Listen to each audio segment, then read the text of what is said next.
Մեր լսանից լսանի հարցը գրել։ Չէ, հավատա ընթացքում պատասխանել ենք, հա։ Ուրեմն ասում է Նիկոլը հաղորդվել է Վատիկանում։ Հիշեցնեմ, որ մեր Սուրբ եկեղեցու եւ կաթոլիկ եկեղեցու միջև հաղորդման միություն չկա, այսինքն ուրացել է հայ առաքելական եկեղեցին եւ դարձել քաղաքեդոնական։ Բարձրաձայն եք խնդրում եմ, կան նման բան, այսինքն այո, միանշանակ ճիշտ դիտարկում Իսկ եթե ես վաղը մյուս օրը Հռոմի Պապից ընդունելության արժանանամ որևէ պատճառով, ես այդ հաղորդությունը պետք է չվերցնեմ։ Այո, որովհետև մեր եկեղեցին ունի հաղորդութենական միություն քաղաքեդոնականների հետ, ոչ ուղղափառների հետ, ոչ կաթոլիկների հետ։ Ունի մեր քույր եկեղեցիների հետ, Եթովպիայի, հա, օրինակ, Եթովպիայի, Հնդիկ Մալանկարայի եկեղեցու,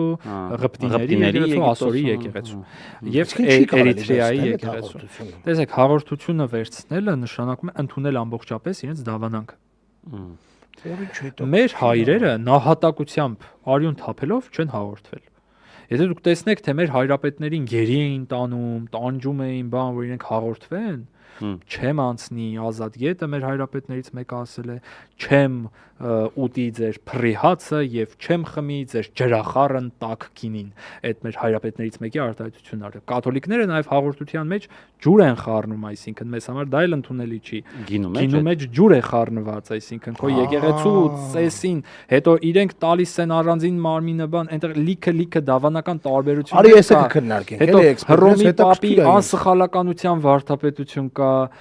Մարիամ Աստվածածնի, այսինքն մենք կաթոլիկ եկեղեցու հետ բավականին լուրջ դավանական տարբերություններ ունենք ու այդպես չենք կարող ուղղակի գնալ հաղորդություն ստանալ։ Այսինքն թե ինքը տալիս ասում է շնորհակալություն։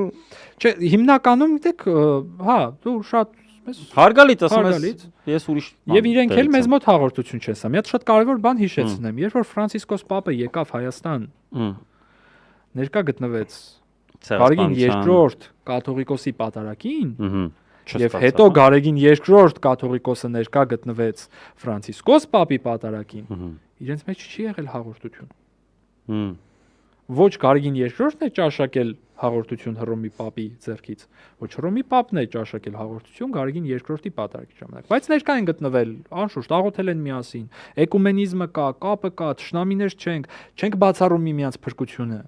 Բայց հաղորդություն բանասիր մարդիկ է խառնվեցին իրար։ Սամվել Մարիետան ասում է, ես մի անգամ չիմացությամբ ստացել եմ կաթոլիկ եկեղեցու հաղորդություն, հետո միայն իմացել, որ չի կարելի, ինչ անեմ։ Խաչակ ընկեք, ասեք Մեղա Աստծո անցեք առաջ, այսինքն շատ հաճախ է լինում, Սփյուռքի համայնքներում, հա, լինում է, որ օրինակ մարդը մահամերձ է, պիտի մեռնի, օրինակ մենք ունենք այդպիսի նաև որոշակի հովվական խնամքի մեջ բան ունենք, որ մարդը պիտի մեռնի, բնականաբար վերջին հաղորդություն չի կարող հայ քահանայից ստանա, ավելի լավ է հաղորդվի հաղորդված մահանա, քան ուղղակի առանց հաղորդություն մահանա, այսինքն այնտեղ լիքը հովվական խնամքի տարրեր կան, որոնց մեջ չեմ ուզում։ Դա ծանր բան է։ Ու այստեղ ինչ է նշանակում, հեսա մի բան է նշանակում, այդ մարդու համար հաղորդությունը արժեք չի։ Այդ մարդը գնում է հաղորդվելու հովանավանքում ոչ թե որովհետև կարիք ունի հաղորդվելու։ Դե իհարկե դա քարոզչական գործ է իր համար։ Չէ, բայց ընդհանրապես այդ մարդը, այսինքն հավատքի կոնկրետ մակարդակա ցույց տալիս։ Եվ հետո որ հիմա ինձ ասում են լավ, մի քիչ ուրախ պոզիտիվ նոտայի վրա, հա, ավարտենք, չգիտեմ, լսել եք արդյոք այդ անեկդոտը։ Ի հակադարձություն նրանց, որ ասում են այդտեղ մենակ դեպրեսիայի ով տրամադրություն։ Այո, շատ եմ սիրում այդ անեկդոտը, ուրեմն հիմա որ ասում են, բա հիմա որ Ստյոպը պատարակ մատուցի, ինչ արնելու բան, այդ մարդիկ հաճախ ասում են, բայց տենց կլինի։ Հիմա ինձով հարցնում ես, բայց տենց կլինի։ Ու ես բոլորին այս անեկդոտը պատմում եմ, շատ լավն է։ Ուրեմն քահանան մտնում է գյուղ, գյուղի տղերքը մի